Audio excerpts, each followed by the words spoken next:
ทักทายสบายดีพี่น้องเลยเคยลงว่างัวกินข้าวมามื้อนี้แบ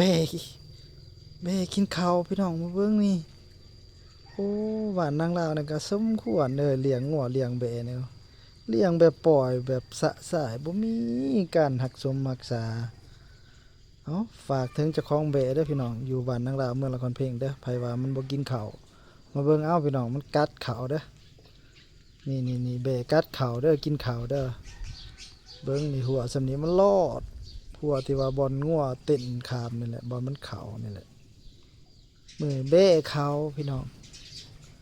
เอาเบิ้งพี่น้องโอ้โก้ยบาน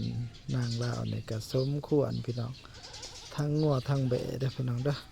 ฝากที่เจ้าของเบ้เด้อพี่น้องเด้อบ้านนางลาวเด้อพี่น้องเมื่อละครเพลงแข่งสารวัตรมาเบิ้งเบ้ข่าวหน้าพี่น้องไผว่าแบะบ่กินข้าวให้เบิ่งเด้อพี่น้องเดี๋ยวกล่องค่อยจับให้เบิ่งว่าแบะบ่กินข้าวนี่แบะตัวนี้มันกัดกินข้าวนี่เห็นบ่ไผว่าแบะบ่กินข้าวเบิ่งเอาอ้าเด้อพี่น้องข่อยนอนอยู่โรงสีข่อยพี่น้องมื้อนี้ข่อยบ่ได้ไปไสอยู่โรงสีนอนเผาบนงัวเขานี่แหละนี่หัวบ่เขาว่าบ่มีหัวก็เบิ่งเอาพี่น้องหัวก็ได้เรียบร้อยบ่พี่น้อง เบตัวนี้กัดกินข้าวเต็มเลยพี่น้องโอ้เบิ่งเอาพี่น้องเอ้ยฝากเลยเด้อพี่น้องเลี้ยงแบก็ให้เป็นระบบระเบียบเนี่ย